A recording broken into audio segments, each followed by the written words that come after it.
Terima kasih Pak Ketua. Assalamualaikum warahmatullahi wabarakatuh. Yang kami hormati pimpinan DPR, Ketua Komisi 8, 9, dan 11 DPR RI, para anggota Komisi 8, 9, dan 11 DPR RI. Terima kasih untuk telah mengundang saya pada rapat pada siang hari ini. Saya nggak tahu bisa ngomong banyak tentang BPJS, tapi saya akan coba isi sedikit lah dan memberi masukan sedikit juga. Bapak Ibu pimpinan anggota Komisi 8, 9, dan 11 yang saya hormati, sebagaimana kita ketahui bersama bahwa APBN 2026 next didesain tetap ekspansif dan sustainable untuk mendukung 8 agenda prioritas yang diantaranya untuk mewujudkan kesehatan yang berkualitas, termasuk untuk mendorong efektivitas program Jaminan Kesehatan Nasional atau JKN, sehingga akan meningkatkan akses, kualitas layanan, serta mampu memproteksi keuangan masyarakat dalam memenuhi biaya kesehatan. Kalau kita lihat total biayanya mencapai 247,3 triliun rupiah. Jadi pemerintah betul-betul serius memperbaiki kesehatan masyarakat. Ini mungkin angka yang kadang-kadang orang nggak tahu. Kalau saya di keuangan juga bingung, pusing terus. Ini besar terus, makin besar, tapi nggak apa-apa. Ini memang kewajiban pemerintah untuk menjaga kesehatan masyarakat. Next. Berbagai program pemerintah memberikan manfaat yang diterima langsung oleh seluruh lapisan masyarakat. Sekitar 897,6 triliun rupiah dari total belanja pada APBN 2026 diperkirakan akan diterima oleh masyarakat dalam bentuk MBG, subsidi, dan kompensasi energi, KUR, serta berbagai program bansos termasuk PBI JKN bagi 96,8 juta orang. Jadi terlihat sekali keberpihakan pemerintah terhadap masyarakat ya. Sebanyak 59% dari total alokasi tersebut akan dimanfaatkan oleh masyarakat yang seharusnya menjadi PBI JKN desil 1-5. Namun masih ada sekitar 41% masyarakat PBI JKN yang berada pada desil 6-10 yang seharusnya tidak menjadi PBI JKN. Mungkin langsung ya. Slide 5 langsung.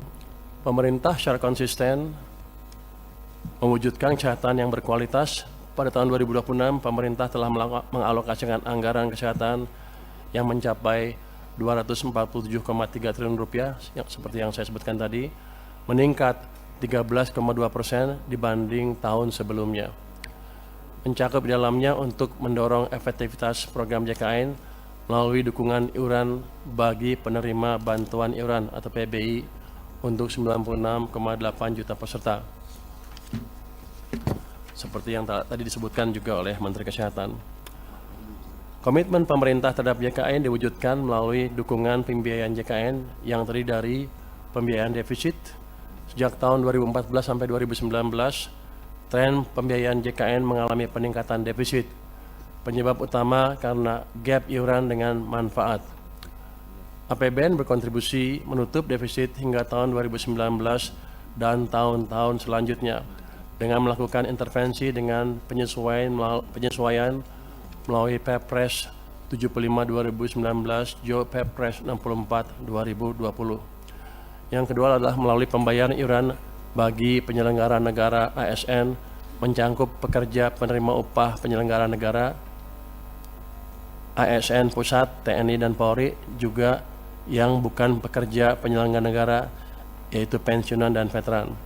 Yang ketiga melalui jalur pembiayaan P4 untuk reformasi JKN. Dukungan reformasi JKN melalui skema program for result atau P4 dalam rangka penguatan kualitas dan akses layanan dan keberlanjutan dan efisiensi penajaman belanja kesehatan dalam JKN. Berikutnya, pemerintah juga mendukung JKN dengan membayarkan iuran PBI JKN melalui DIPA Kemenkes. Komitmen pemerintah terlihat dari capaian PBI JK yang selalu di atas 99% sejak tahun 2023.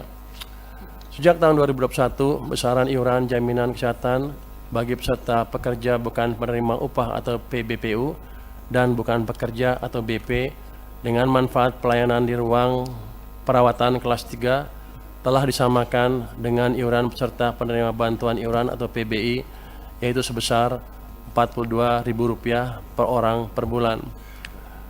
Dari total iuran tersebut, Rp35.000 dibayarkan oleh peserta PBPU dan BP atau pihak lain atas nama peserta, sementara Rp7.000 dibayarkan oleh pemerintah sebagai bantuan iuran. Dengan rincian Rp4.200 ditanggung oleh pemerintah pusat dan Rp2.800 ditanggung oleh pemerintah daerah.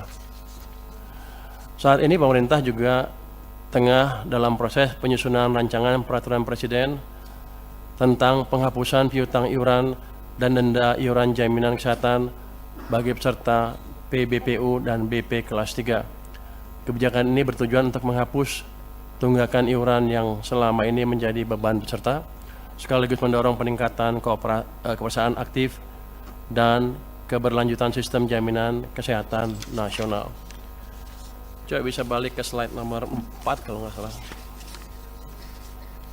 Nomor 4. Ini saya di Kementerian Keuangan mencoba menganalisa kenapa sebelumnya nggak ada keributan, terus akhirnya ini tiba-tiba ada keributan. Kalau kita lihat tabel ini yang tadi juga dipakai oleh Menteri Sosial, itu jumlah penghapusan dan penggantian PBIJK yang dihapus tuh di bulan Februari tahun 2026 naiknya atau mencapai 11 juta orang. Itu hampir 10% dari total kan, dari 98. Sebelumnya 7, 1, 1, 1, 1 di bawah 1 juta dan 1 juta di bawah 1 juta. Jadi ini yang menimbulkan kejutan kenapa tiba-tiba rame di bulan Februari tahun ini menurut dugaan kami ya. Karena sedemikian besar orang yang terpengaruh dan mereka tidak tahu bahwa mereka sudah tidak masuk dalam daftar lagi. Sehingga ya kerasa lah itu. Kalau 10% karena kan kerasa tuh, kalau 1% nggak ribut orang-orang. Begitu 10, hampir yang sakit tuh, hampir semuanya kena tuh, dugaan saya ya. Jadi ini yang mesti dikendalikan ke depan. Kalau ada angkanya drastis seperti ini ya di smoothing sedikit lah. Di average 3 bulan, 4 bulan, atau 5 bulan terserah. Tapi jangan menimbulkan kejutan seperti itu. Bapak, Ibu pimpinan, dan seluruh anggota Komisi 8, 9, dan 11 yang saya banggakan, kita semua tentu ingin program JKN ini dapat berjalan efektif, sehingga benar-benar manfaatnya dirasakan seluruh masyarakat Indonesia tanpa keributan yang terlalu signifikan, karena uang yang saya keluarkan sama, nggak berubah. Kenapa keributannya beda? Berbagai langkah perbaikan tentunya harus terus dilakukan agar tepat sasaran. Apa? Iya tuh keributan kan. Mau ribut aja lo. Kan saya hanya diundang ke sini katanya ada protes di masyarakat rame. Tadi Bapak Ketua juga bilang ada keributan di masyarakat sedikit. Jadi saya bilang keributan aja lah biar sama bahasanya ya Pak ya. Tapi kita ngerti masalahnya di mana. Jadi dengan sejalan dengan tersebut, upaya perbaikan ketetapan sasaran senantiasa harus mempertimbangkan hal-hal sebagai berikut. Tadi Pak Menkes sudah memberi Pak permintaan berapa bulan, segala bulan. Saya perkuat sedikit deh. Pertama, perubahan data PBI JKN pada prinsipnya merupakan upaya untuk meningkatkan kualitas dan tata kelola program JKN agar lebih tepat sasaran, melindungi masyarakat miskin dan tidak mampu. Itu.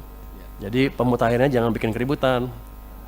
Yang kedua, penonaktifan peserta PBIJK dapat dipertimbangkan untuk tidak langsung berlaku, namun diberikan jangka waktu 2-3 bulan, tadi Pak Menkes 2 bulan, 2-3 bulan yang disertai dengan sosialisasi kepada masyarakat.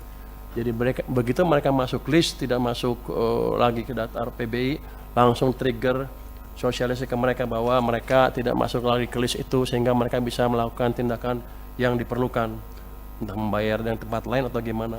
Tapi jangan sampai yang udah sakit tiba-tiba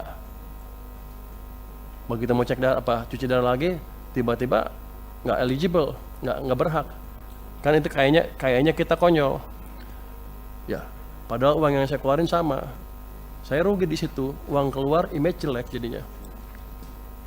Pemerintah rugi dalam hal ini, Pak. Kemudian masukan dari kami adalah penentuan jumlah PBI dilakukan dengan hati-hati dan terukur dengan mengedepankan ketepatan sasaran, kemudahan akses layanan, dan menjaga keberlanjutan program JKN. Tadi kan kalau ditanya ada nggak ruang untuk ngisi orang-orang tadi yang nggak masuk, kan ada. Kan masih 96 juta sekian kan, targetnya 98. Harusnya kalau prosedurnya clear, nggak ada masalah itu.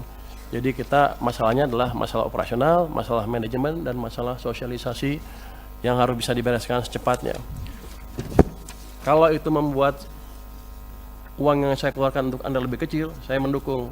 Ribut dikit nggak apa-apa. Tapi ini kan sama, uang yang saya keluarkan sama, ribut lagi. Saya rugi banyak, Pak. Ke depan tolong dibetulin. Dengan demikian penjelasan kami tentang dukungan APBN 2026 untuk mendorong efektivitas program JKN dalam rangka mewujudkan SDM unggul, sehat, produktif, dan berdaya saing untuk menghadirkan Indonesia yang tangguh, mandiri, dan sejahtera. Terima kasih. Kami kembalikan kepada kepimpinan. Wassalamualaikum warahmatullahi wabarakatuh. Download Tribun X sekarang. Menghadirkan lokal menjadi Indonesia.